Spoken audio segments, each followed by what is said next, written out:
IT वालों जाग जाओ, क्लॉड एआई सिर्फ नौकरी नहीं पूरा करियर खा रहा है। क्या आपको लगता है कि आपकी आईटी की नौकरी सुरक्षित है? क्या आपको लगता है कि आप एक स्किल्ड प्रोफेशनल हैं जो एआई से डरता ही नहीं? अगर हाँ, तो आज की ये वीडियो आपकी नींद उड़ाने वाली है। पिछले कुछ दिनों में क्लॉड एआई के अपडेट ने सिर्फ सॉफ्टवेयर इंडस्ट्री को नहीं हिलाया है, बल्कि इसने एक सास एपोकलिप्स का बिगुल बचा दिया है। ध्यान से सुनिए, ये कोई अफवाह नहीं है, ये एक ऐसी सच्चाई है जिसे टीसीएस, इन्फोसिस और विप्रो जैसे बड़े दिग्गजों ने भी स्वीकार करना शुरू कर दिया है।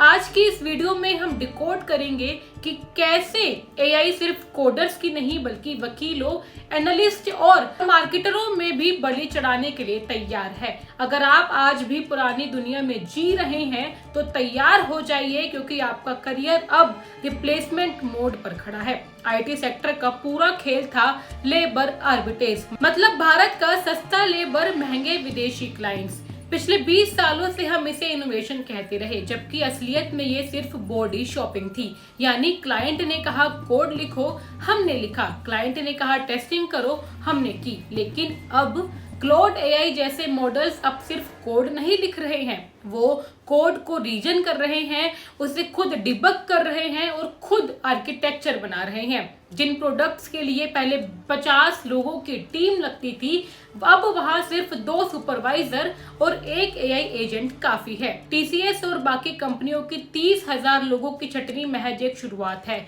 ये कंपनियां अब एफिशिएंसी के नाम पर आपको बाहर का रास्ता दिखा रही है और आप बस अपनी लिंक्डइन प्रोफाइल अपडेट करते रह जाएंगे। लेकिन रुको, गलती मत करना ये सोचने की कि ये सिर्फ आईटी का मसला है। ये एक सुनामी है जो हर उस डेस्क जॉब को निगल रही है जो डेटा पर आधारित है। बात करते हैं लीगल सेक्टर की। आज एआई हजारों पेजों में कॉन्ट्रैक्ट्स को मिनटों में पढ़कर खामियां निकाल रहा है, जिसे करने में जूनियर वकीलों को हफ्ते लगते थे। अब उन जूनियर वकीलों की जरूरत किसे है? बात करते हैं मार्केटिंग और क्रिएटिव एजेंसीज की।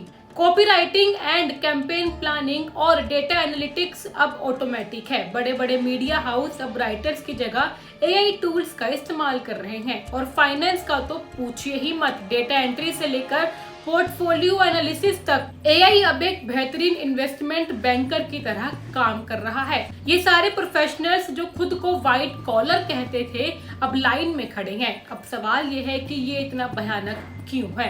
क्योंकि पिछली बार जब ऑटोमेशन हुआ था तो उसने केवल मेहनत करने वाले यानी कि लेबर को रिप्लेस किया था, लेकिन ये एआई आपकी बुद्धिमत्ता यानी कि इंटेलिजेंस को रिप्लेस कर रहा है। फर्क समझिए, एटीएम आया तो बैंक टेलर बदला, लेकिन बैंक नहीं डूबा। यहाँ एआई पूरे के पूरे प्रोसेस को ही खत्म कर रहा है। रिसर्च कहती है कि ये 10 नौकरियों को खत्म करके सिर्फ एक सुपर स्पेशलाइज्ड जॉब पैदा कर रहा है। यानी अगर आप 10 में से एक सुपर स्पेशलिस्ट नहीं हैं, तो आप इस गेम से बाहर हैं।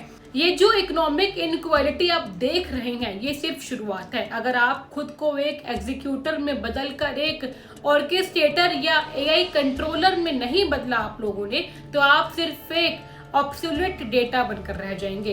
अंत में बस इतना कहूंगी, ये डराने के लिए नहीं, जगाने के लिए है। कंपनी के भरोसे पर मत बैठिए कि वो आपको ट्रेन करेगी। खुद को इस तरह तैयार कीजिए कि एआई आपका कॉम्पिटिटर नहीं बल्कि आपका टूल बने। जो लोग एआई को इस्तेमाल करना सीखेंगे वो नहीं मरेंगे, वो लोग मरेंगे जो एआई को इग्नोर करेंगे। डिकोड विद नेहा का आज का संदेश साफ है, या तो आप इस रेस में आगे बढ़िए या इस रेस से बाहर हो जाइए, लेकिन तैयार रहिएगा। वीडियो में अगर आप लोगों को सच में लगा कि आपकी आंखें खोल दी हैं, तो इसको सच में उन लोगों को पहुंचाइएगा जो अभी भी अपनी जॉब को सेफ समझकर सो रहे हैं। चैनल को सब्सक्राइब करें, क्योंकि आगे और भी गहरा सच डिकोड करना बाकी है। देखते रहिए, सुरक्षित रहिए। मैं थी आपके साथ नेहा अग्रवाल।